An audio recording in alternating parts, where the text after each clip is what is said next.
कहानी के पहले भाग में आप लोगों ने देखा कि कैसे कालू कौवे को बेबो चिड़िया से प्यार हो जाता है। कालू कौवा बेबो चिड़िया से शादी करना चाहता है, जिस कारण बेबो चिड़िया अपनी माँ को मनाने की बहुत कोशिश करती है, लेकिन मीनू चिड़िया नहीं मानती। कालू कौवा बेबो चिड़िया की माँ को मनाने के लिए चाहता है। वो झाड़ू लेकर कालू कौवे को अपने घर से निकाल देती है। फिर बेबो चिड़िया एक योजना बनाती है और एक शर्त कालू कौवे के सामने रख देती है। अब आगे।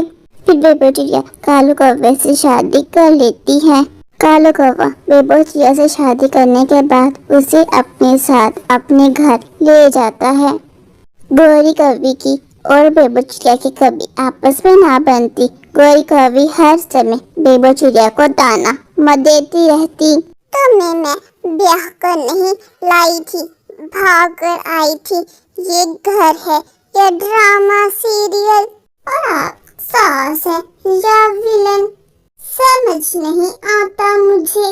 मैं दोनों हूँ। दूसरे कमरे से कालू कौवे की आवाज आती है। अरे माँ बेबो, बस करो, रोजाना तमाशा मत बनाओ, यूट्यूब पर अपलोड करना पड़ेगा।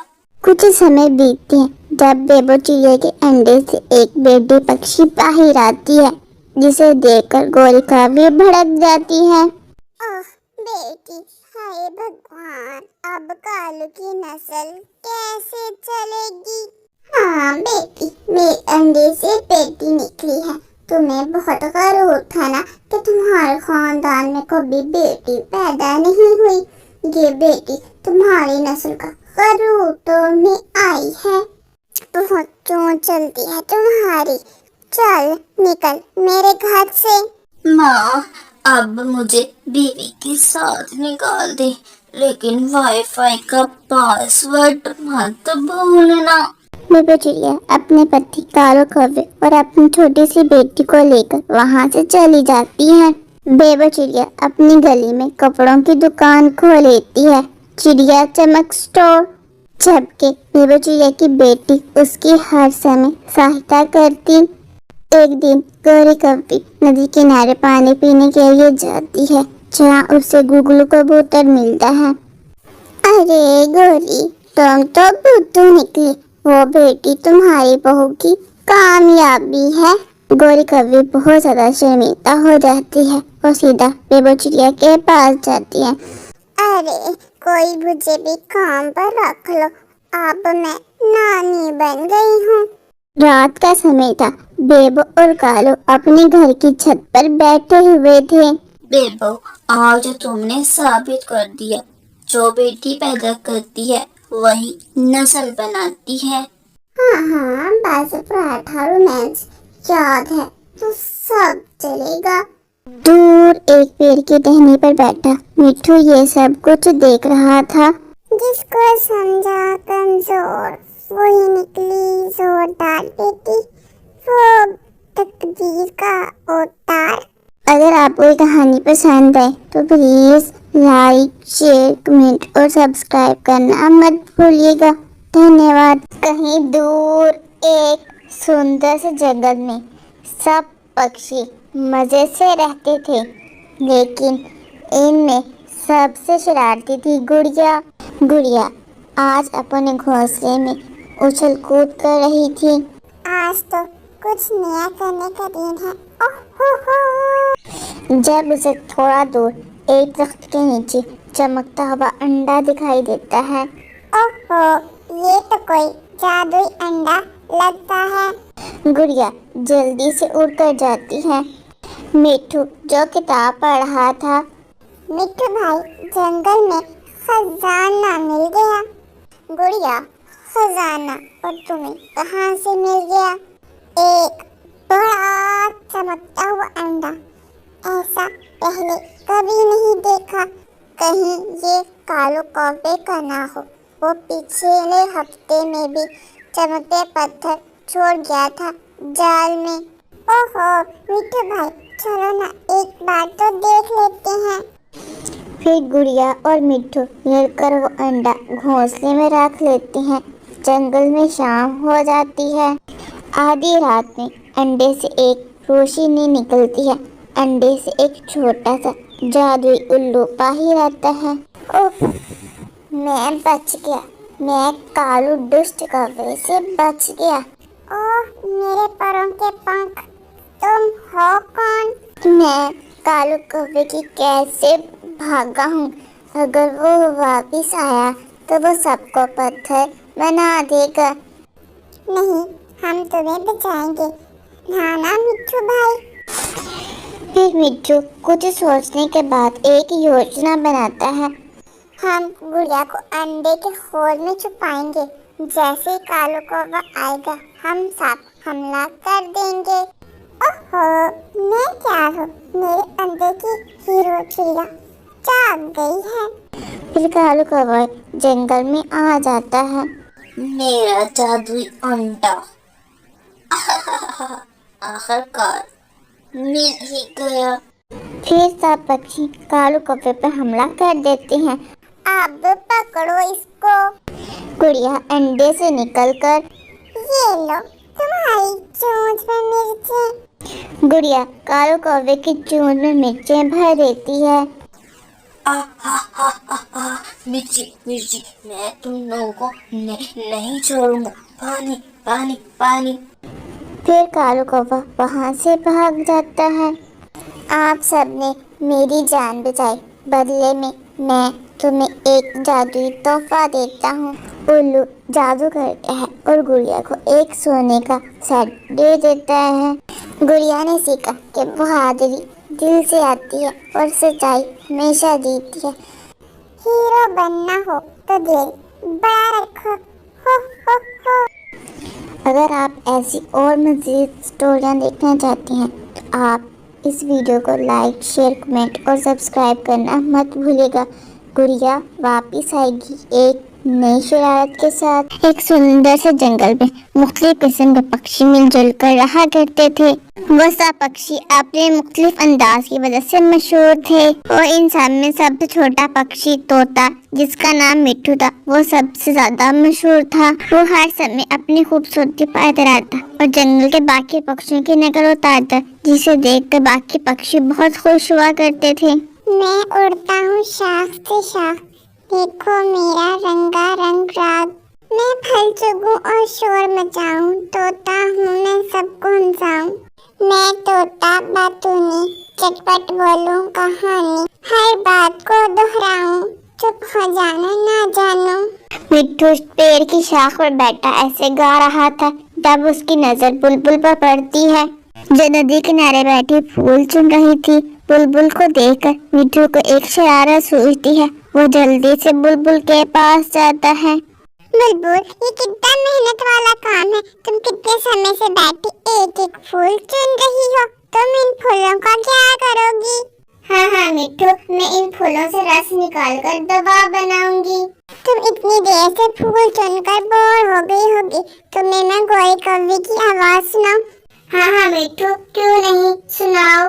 बुलबुल, तुम्हें पता है जब गोरी कौवी ब्याह कर इस जंगल में आई थी तो वो हर समय एक गाना गाती थी। मैं तुम्हें वो गाना गा कर सुनाता हूँ। ठीक है मिट्टू, जो तुम्हारा मन करता है तुम मुझे वो सुना दो। मैं आलू वाला नान खाऊंगी, मैं कितनी सुंदर हूँ, मैं कितनी काली हूँ। मिट्टू, तुम्हारी कला का कोई जवाब नहीं। तुमने बिल्कुल गोरी कौवे की आवाज निकाली है। अगर कोई पक्षी ये आवाज सुन ले तो वो यकीन नहीं कर पाएगा कि तुम बोल रही थी ये गोरी कौवी। फिर मिट्टू चुपके से बुलबुल के सारे फूल नदी में फेंक देता है और वहाँ से भाग जाता है। आहिस्ता आहिस्ता जंगल के सभी पक्षी मिट्टू की शरारतों से तंग आ जाते हैं। एक दिन गोरी कौवी काम से वापस अपने घर जा रही थी जब गोरी कौवे का मोबाइल नीचे गिर जाता है। दूर बैठा मिट्टू ये सब कुछ देख रहा होता है। ये मोबाइल तो गोरी कौवी का है। लगता है गोरी कौवी को पता ही नहीं कि उसका मोबाइल नीचे गिर गया है। चलो खैर, अब मैं इस मोबाइल से किसी पक्षी को तंग करता हूँ। फिर मिट्टू गोरी कौवे के मोबाइल से एक नंबर डायल करता है जो कि माही चील का था। हेलो, कौन बोल रहा है? मैं बोल रही हूँ तुम्हारी माँ। तुम्हारे कारण मेरा शिकार मेरे पंख से निकल गया। ये कैसा भद्दा मजाक है? मेरी माँ को मरे इतना समय बीत गया। कौन बोल रहा है? चुपचाप बता दो वरना मुझसे बुरा कोई नहीं होगा। तुम्हारी इतनी मजाक, पहले तुम मुझे बताओ कि तुम कौन बोल रहे हो। मैं बोल रही हूँ गोरी कवि। जंगल के सभी पक्षी, वो माही चील भी मुझसे बहुत डरती है। तुम शुक्र मनाओ कि तुम मोबाइल पे हो। अगर सामने होती तो मैं तुम्हें बहुत मारती। और मैं तुम्हारी माँ माही चील ही बोल रही हूँ, और अब तुम्हें मुझसे कोई नहीं बचाएगा।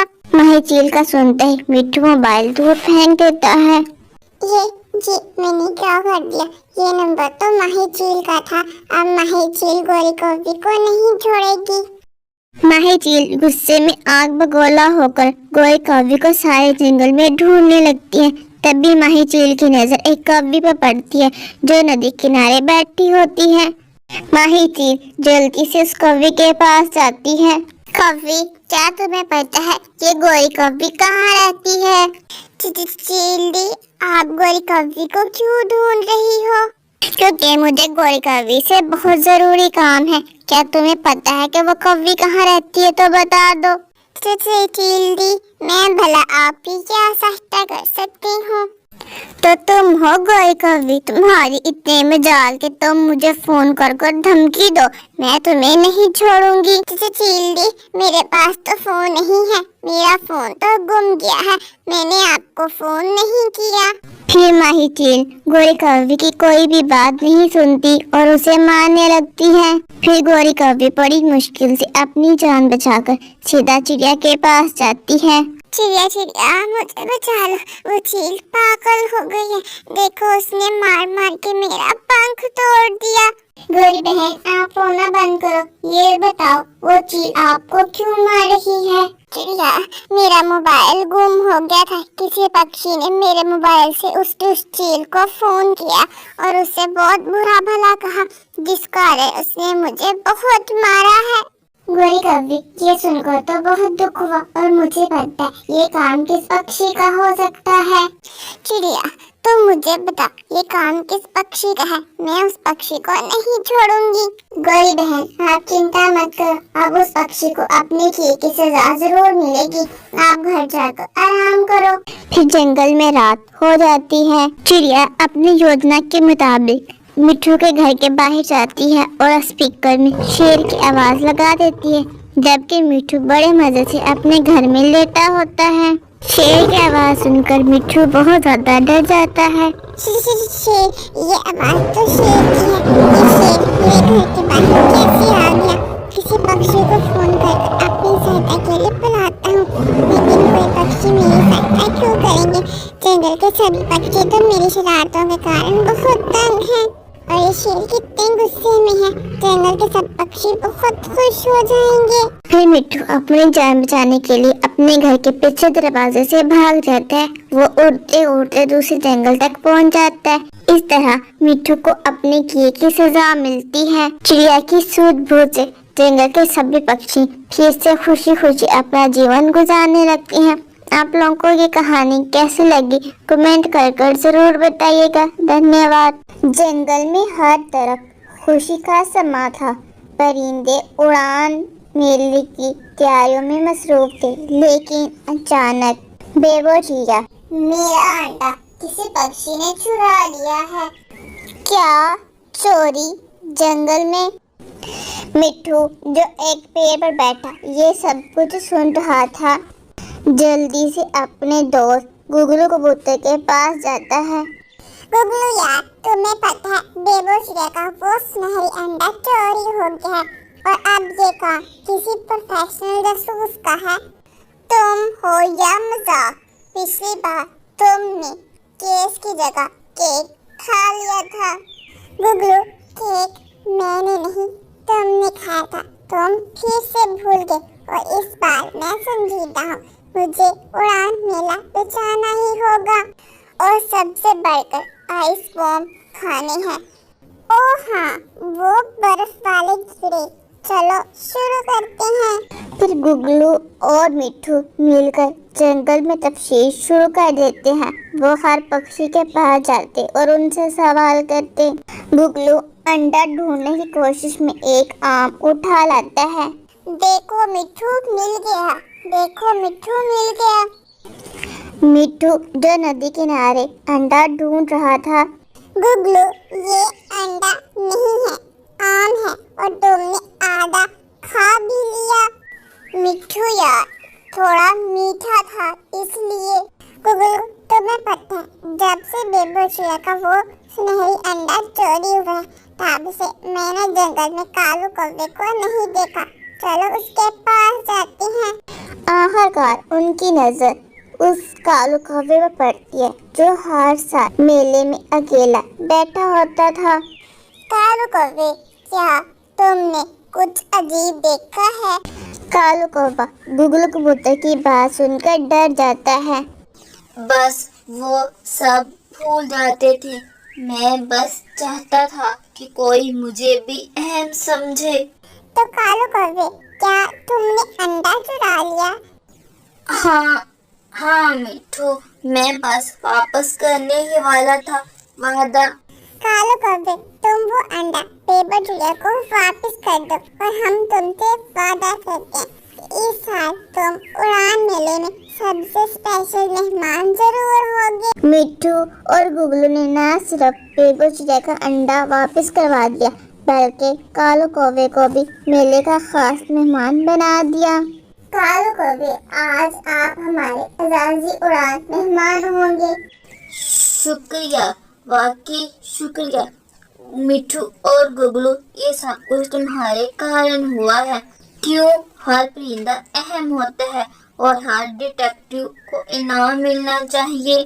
फिर सब पक्षी खुशी खुशी उड़ान मेला एंजॉय करने लगते हैं। आप लोगों को कहानी पसंद आए तो लाइक, शेयर, कमेंट और सब्सक्राइब करना मत भूलिएगा। नाना मीना एक पेड़ के नीचे बैठा कुछ सोच रहा था जब बेबो चिड़िया और मिट्ठू वहां आ जाते हैं।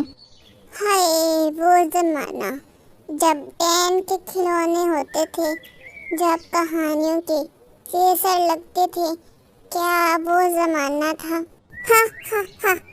दादाजी आपने भी केसटों के लेक्चर शुरू कर दिए। नाना जी ये केसट क्या होता है? वो कोई बर्फ का परिंदा है क्या? अरे नालायको, तुम लोग क्या जानो, केसट पर प्ले बटन दबाने का अपना ही मजा था। तो फिर दादाजी आपकी वो केसट कहाँ गई जिसका प्ले बटन दबाने का अपना ही मजा था? पता नहीं बच्चों, वो केसट मैं कहाँ रख कर भूल गया, अब मुझे याद नहीं आता। फिर वो दोनों उस बूढ़े पक्षी की बातें सुनकर खामोश हो जाते हैं। फिर वो दोनों वहाँ से चले जाते हैं। मिट्ठू और बेबो चिड़िया जंगल में खेल रहे थे। मिट्ठू मैं सोच रही हूँ क्यों ना हम नाना जी की वो केसट ढूंढे। आखिर उस केसट में ऐसा क्या है? हाँ ढूंढ लेते हैं नाना जी की केसट। वैसे भी हर समय वो हमें लेक्चर ही देते रहते हैं, पता तो चले कि आखिर उस केसट में ऐसा क्या है। और मुझे पूरा विश्वास है वो केसट हमें कहीं और से नहीं बल्कि नाना जी के घर से मिलेगी। तो चलो क्या सोच रही हो, चलकर नाना जी की केसट ढूंढते हैं।